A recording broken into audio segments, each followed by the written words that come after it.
لله نحمده ونستعينه ونستغفره ونعوذ بالله من شرور أنفسنا ومن سيئات أعمالنا من يهده الله فلا مضل له ومن يضلله فلا هادي له أشهد أن لا إله إلا الله وحده لا شريك له وأشهد أن محمدا عبده ورسوله اللهم صل على محمد وعلى آله وصحابته ومن سار على نهجه واهتدى بهديه واستنى بسنته إلى يوم القيامة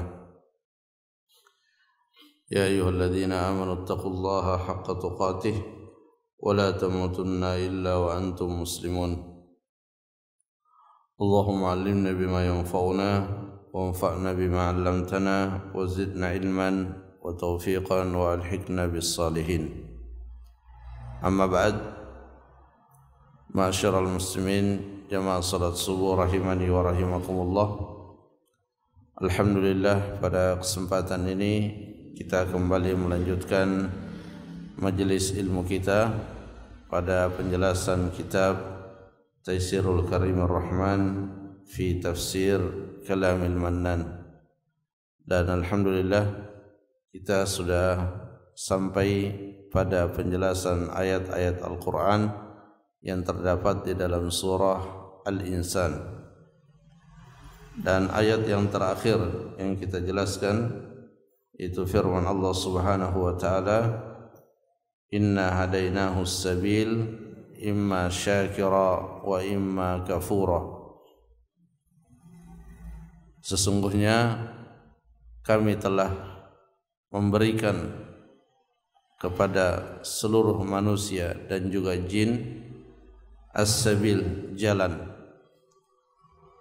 Apakah mereka akan menjadi hamba-hamba yang bersyukur atau sebaliknya menjadi hamba-hamba yang kufur? Allah Subhanahu wa taala melalui utusannya, melalui para rasul yang Allah utus, rasul-rasul tersebut telah menjelaskan secara rinci dan sangat jelas jalan-jalan yang mengantarkan manusia untuk menjadi hamba-hamba yang bersyukur, dan sekaligus juga telah menjelaskan jalan-jalan yang bisa menjerumuskannya ke dalam kekufuran. Dan sebagai seorang muslim, sebagai seorang mukmin, kita butuh untuk mengenali kedua jalan tersebut. Jadi kita tidak hanya mencukupi diri dengan mengetahui jalan-jalan kebaikan, tetapi kita juga butuh untuk mengenali jalan-jalan keburukan. Tentu kita mengenali jalan keburukan bukan untuk kita masuk di dalamnya, bukan untuk kita melewati jalan keburukan itu, tetapi kita mengenali jalan keburukan agar kita bisa menghindarinya. Dan itulah yang dilakukan oleh para sahabat Nabi sallallahu alaihi wasallam, sebagaimana yang dikisahkan oleh Hudzaifah ibnul Yaman, di mana kata beliau ketika para sahabat bertanya tentang kebaikan, maka Hudzaifah biasanya bertanya tentang keburukan karena khawatir terjatuh di dalamnya. Dan sebagaimana yang dikatakan oleh orang Arab, man la ya'rifu syarra waqa'a fihi. Orang yang tidak mengetahui yang buruk maka sangat rentan dan rawan untuk terjatuh di dalam keburukan tersebut. Dan Umar bin Khattab radhiyallahu an juga pernah berpesan, innama tanqudhu ural islami urwatan urwah idza nasha'a fil islami man la ya'riful jahiliyah. Sesungguhnya tali simpul Islam itu akan terlepas satu demi satu dari diri seseorang ketika tumbuh di dalam generasi Islam orang-orang yang tidak mengerti kejahiliaan. Ya, karenanya kalau kita membaca Al-Qur'an, membaca hadis-hadis Nabi sallallahu alaihi wasallam, maka konten dan isinya secara garis besar berkisar pada dua hal ini, jalan-jalan kebaikan dan jalan-jalan keburukan.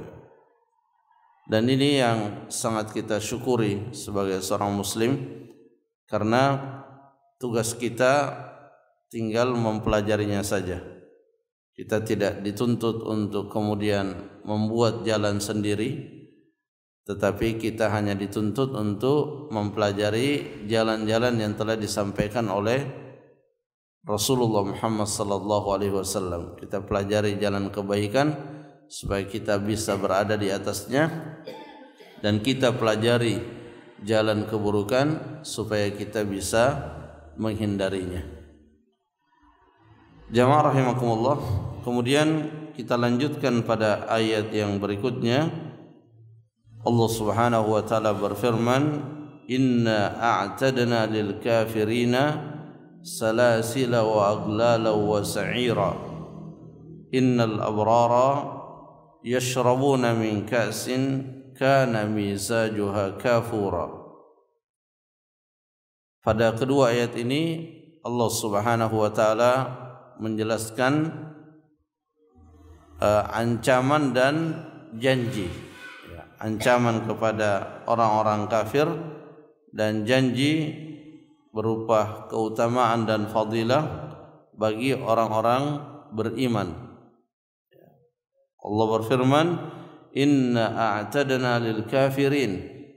Sesungguhnya kami telah menyiapkan untuk orang-orang kafir salasila, rantai, wa aghlala, dan belenggu, ya, rantai yang diikatkan di leher, wa sa'ira, dan neraka yang menyala-nyala.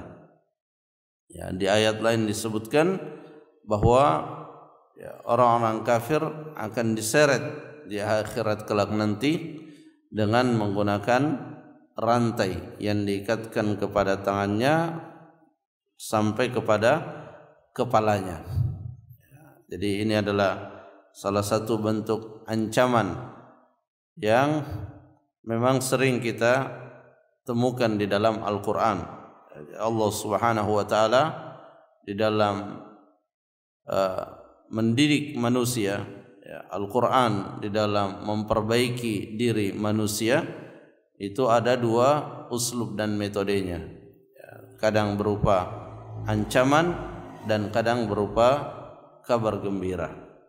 Dan ketika Allah Subhanahu wa taala menjelaskan tentang Nabiullah Muhammad sallallahu alaihi wasallam, Allah juga menjelaskan bahwa beliau adalah basyiran wa nadhira. Beliau memberikan kabar gembira dan sekaligus juga memberikan ancaman. Ya, karena memang tipikal manusia, ya, ada yang terkadang ketika diberi dengan kabar gembira maka dia mudah terpengaruh dengan kabar gembira itu sehingga ia menempuh jalan-jalan kebaikan disebabkan berita gembira yang ia dengarkan.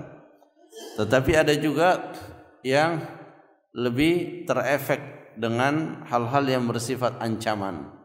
Ketika disampaikan ancaman, maka ia akan segera terpengaruh dengan ancaman itu sehingga ia menghindari hal-hal yang bisa menyebabkan ia terjatuh kepada hal-hal yang diancamkan kepadanya.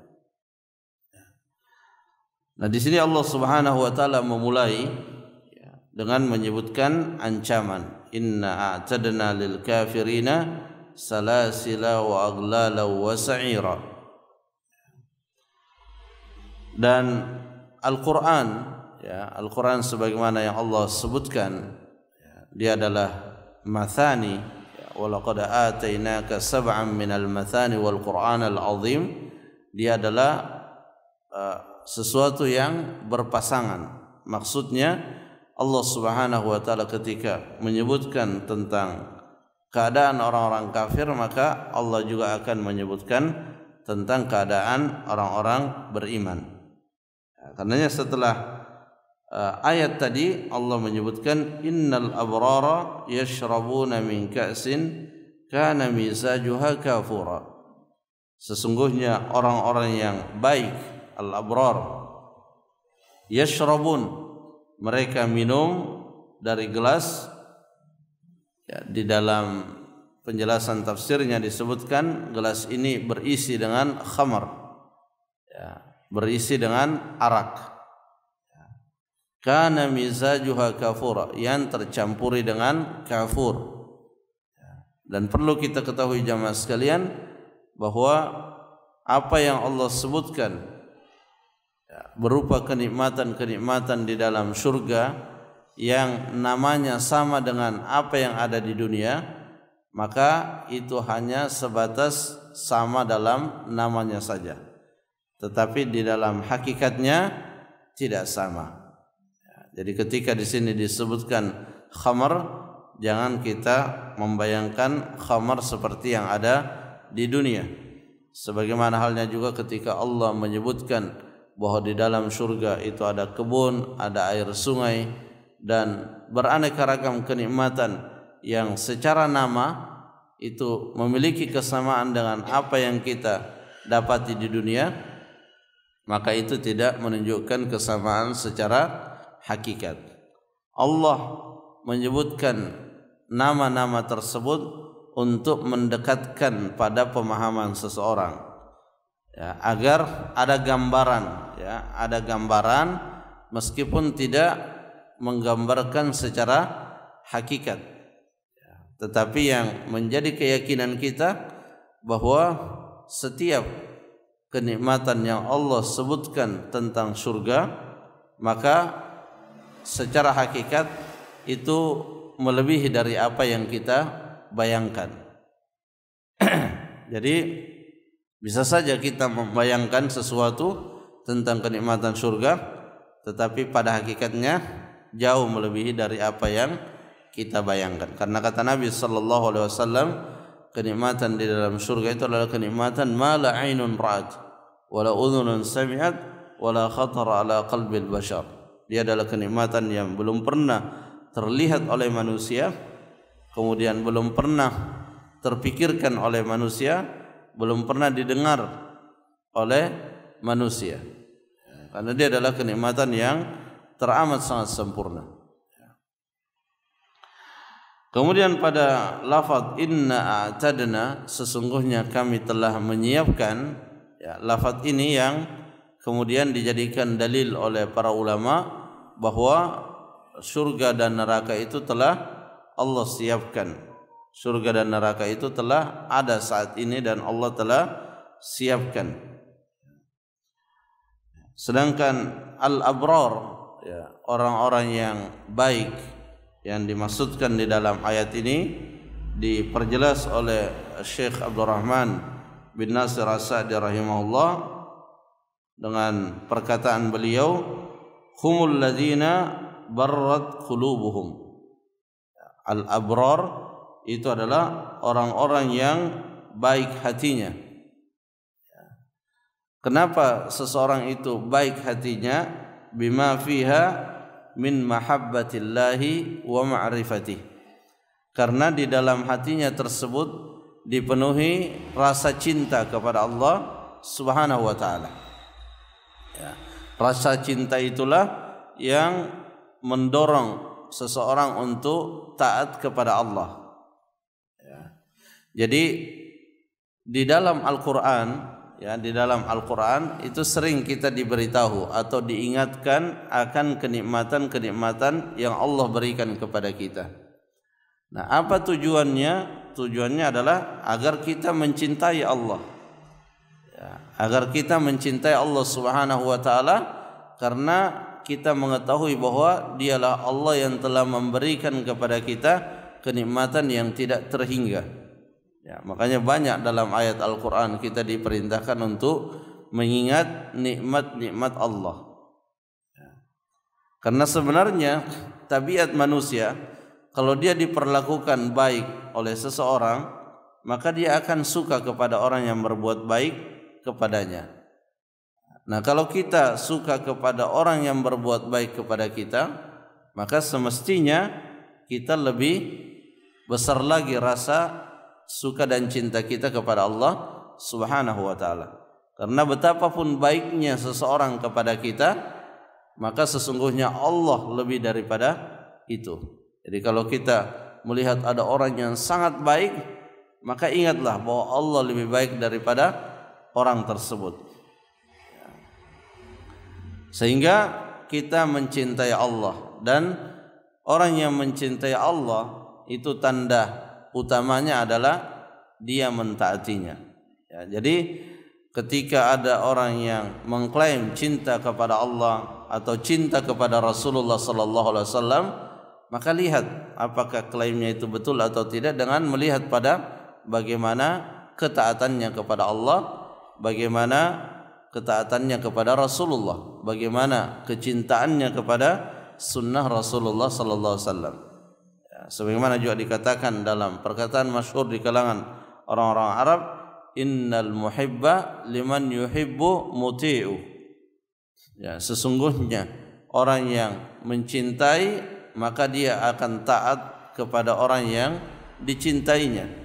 Dan itu juga yang dinyatakan oleh Allah Azza wa Jalla di dalam Al-Qur'an, qul in kuntum tuhibbunallah fattabi'uni.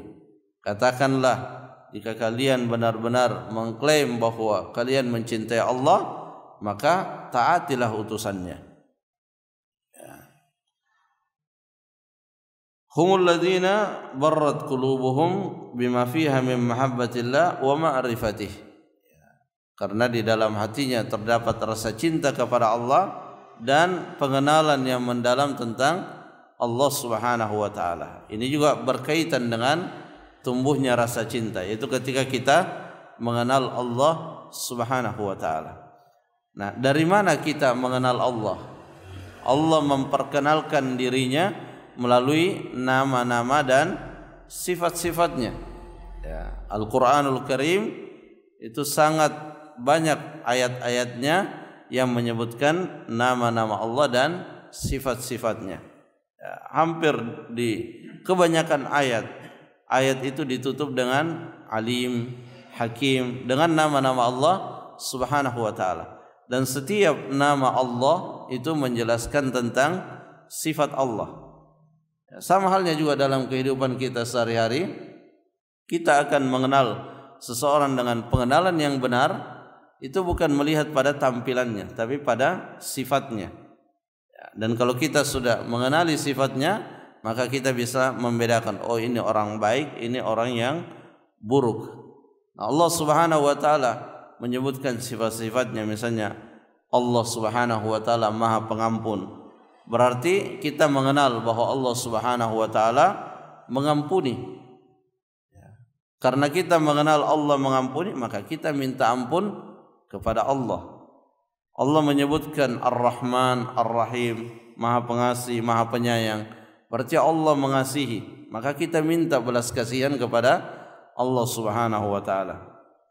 Atau Syadidul Iqab, Allah sangat pedih siksaannya, maka kita mencari bagaimana menghindari siksaan tersebut. Itulah makna daripada mengenal Allah Subhanahu wa taala. Kita mengenal Allah supaya kita bisa mentaatinya, supaya kita bisa mencintainya. Wal akhlaq al jamilah, dan al abrar, al abrar selain hatinya dipenuhi dengan rasa cinta kepada Allah, pengenalan yang mendalam tentang Allah, juga al-akhlaq al-jamilah, akhlak yang indah. Dan ini sesuatu yang saling berkaitan satu sama lain. Tidak bisa dipisahkan. Jadi ketika seorang cinta kepada Allah, maka itu pasti akan tercermin pada akhlaknya. Fabarrat jawarihuhum, maka ketika hati seseorang itu dipenuhi rasa cinta kepada Allah, pengenalan yang mendalam tentang Allah, maka juga akan menjadi penyebab tingkah lakunya, itu juga menjadi baik. Apa yang dilakukan oleh tangannya, kemana kakinya melangkah, itu akan nampak pada semua itu kebaikan-kebaikan. Jadi memang ada keterkaitan yang sangat erat antara keadaan hati seseorang dengan tingkah lakunya secara lahiriah. Ya, makanya dalam hadis yang sahih Nabi sallallahu alaihi wasallam mengingatkan, ala wa inna fil jasadi mudghah. Ketahuilah bahwa di dalam diri manusia itu terdapat segumpal daging. Idza salahat salahal jasadu kullu. Kalau dia baik, maka baik pula lah jasad manusia itu. Ya, kemudian Nabi menyebutkan segumpal daging tersebut adalah al-qalb. Itu adalah hati yang menjadi sentral daripada semua aktivitas manusia. Ya. Karena hati, ya, hati itulah yang akan menjadi penggerak dan penentu apa yang kita lakukan. Ini dari sisi manusianya. Jadi ketika telinga kita mendengar sesuatu, ketika mata kita melihat sesuatu, maka sesungguhnya yang akan memberikan keputusan itu ada pada hati kita.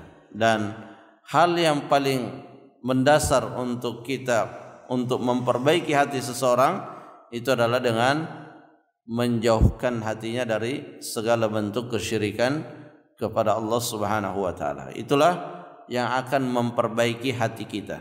Ya, jadi meskipun misalnya dia melakukan amalan-amalan yang banyak, tetapi di saat yang sama hatinya masih dipenuhi dengan kesyirikan, apalagi jika itu adalah syirik besar, maka sesungguhnya dia tidak berada pada jalur kebaikan. Ya, dia tidak berada pada jalur kebaikan. Sebagaimana yang dulu terjadi pada orang-orang Quraisy. Mereka juga melakukan kebaikan-kebaikan.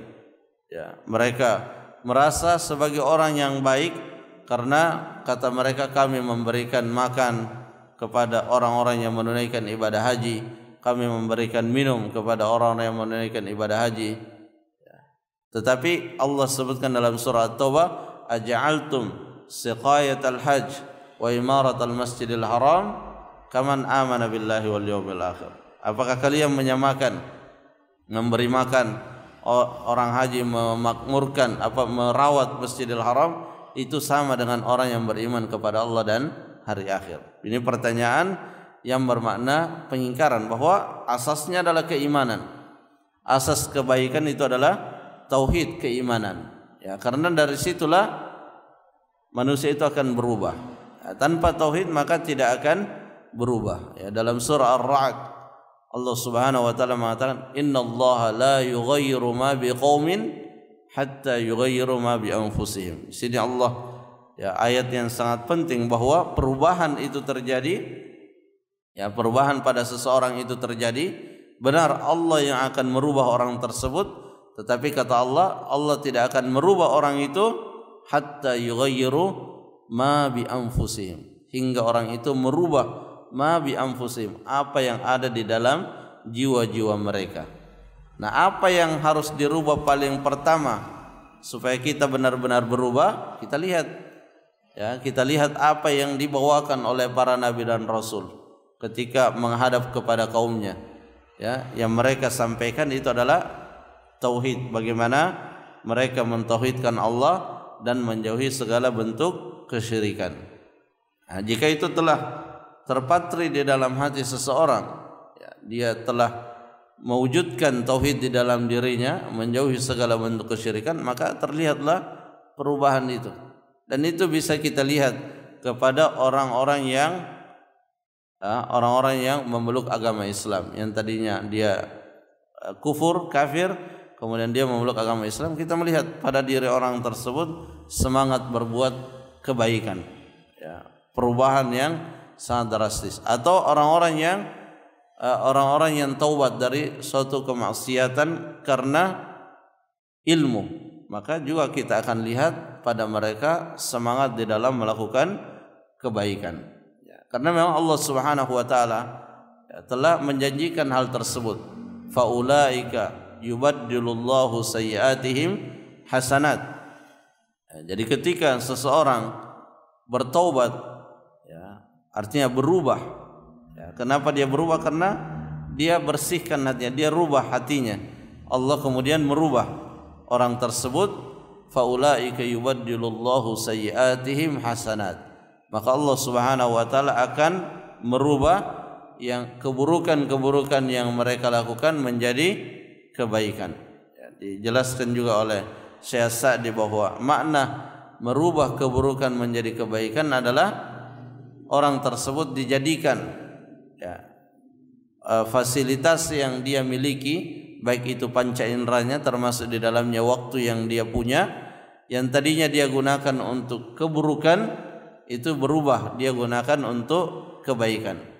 Yang tadinya tangannya dia gunakan untuk melakukan keburukan atau kakinya dia gunakan melangkah untuk melakukan keburukan, itu diganti oleh Allah dan tangannya dia gunakan untuk kebaikan, ya, kakinya dia gunakan untuk melangkah kepada kebaikan, waktu-waktu yang dia miliki termanfaatkan untuk kebaikan. Ya, dan itulah yang terlihat pada diri orang-orang yang bertobat kepada Allah Subhanahu wa taala.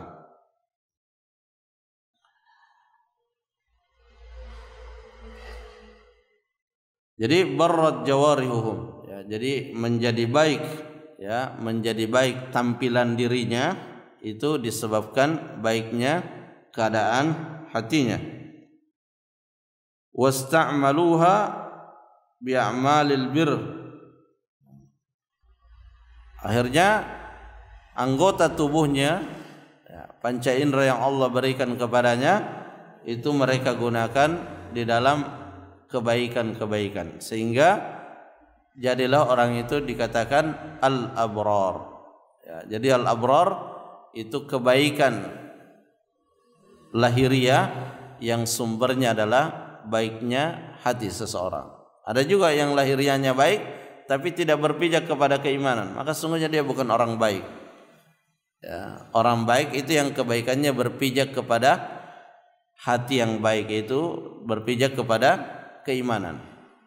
Ya, orang-orang munafik itu banyak juga kalau dilihat lahiriahnya baik-baik aja mereka. Ya, bahkan orang-orang yang di luar agama Islam itu banyak kalau hanya dilihat dari dilihat dari penampilannya itu baik-baik saja. Ya, tetapi Allah mengatakan di dalam surah Al-Baqarah, ulaikahum syarrul bariyah. Ya, mereka adalah seburuk-buruk. Ya, mereka adalah seburuk-buruk. Allah katakan mereka orang buruk, padahal dalam tingkah laku keseharian ada aja perbuatan-perbuatan baiknya. Tapi kenapa dikatakan buruk? Karena perbuatan baik itu tidak dinilai oleh Allah sebagai sesuatu kebaikan kecuali jika berpijak pada keimanan. Jadi yang baik itu adalah ketika kebaikan itu pendorongnya adalah iman kepada Allah Subhanahu wa taala. Ya, makanya dalam ketika bulan puasa sering kita dengar imanan wahtisaban, ya. Dan itu tidak hanya berlaku pada bulan puasa saja, tapi pada semua kebaikan yang kita lakukan itu bernilai kebaikan di sisi Allah kalau didasari oleh keimanan, didasari oleh keyakinan bahwa saya lakukan perbuatan ini karena saya yakin ini adalah perintah Allah. Kalau bukan perintah Allah kita tidak lakukan, tapi karena perintah Allah kita lakukan. Ya, sebagaimana Umar ketika melihat ketika akan mencium Hajarul Aswad, dia katakan sekiranya ini bukan sunnah Rasulullah saya tidak akan mencium karena engkau adalah batu yang tidak ada manfaatnya. Jadi pada hal-hal yang kadang dalam pikiran manusia itu di luar daripada jangkauannya, tapi karena sudah mengetahui itu adalah perintah Allah maka dia melakukannya. Itulah makna imanan. Jadi didasari oleh keimanan, didasari oleh keyakinan bahwa ini perintah Allah sehingga saya melakukannya. Kemudian ihtisaban, dia melakukan itu karena mengharapkan apa yang Allah janjikan bagi orang-orang yang melakukan suatu perintah. Nah, seperti itulah cara kita di dalam melakukan suatu kebaikan, ya, selalu didasari oleh keimanan. Ya. Termasuk juga ketika Nabi SAW menjelaskan tentang kemuliaan di hari-hari yang kita saat ini sedang berada di dalamnya. Ya, Nabi pernah menyampaikan bahwa tidak ada amalan yang terbaik pada tanggal 10 Zulhijjah selain daripada mengalirkan darah, maksudnya menyembelih hewan kurban. Tetapi di akhir hadisnya Nabi mengatakan fatibu biha nafsan. Tapi perbaikilah, ya, perbaikilah jiwamu di saat menyembelih hewan kurban tersebut. Ya, maksudnya pijakannya di dalam berkurban itu adalah keimanan, ya, bukan mencari penilaian dari manusia, tetapi yang kita cari adalah penilaian dari Allah Subhanahu wa taala. Jamaah rahimakumullah, mungkin itu yang bisa disampaikan, semoga bermanfaat. Wallahu taala a'lam bissawab. Subhanakallahumma rabbana wa bihamdik asyhadu an la ilaha illa ant astaghfiruka wa atubu ilaik. Assalamualaikum warahmatullahi wabarakatuh.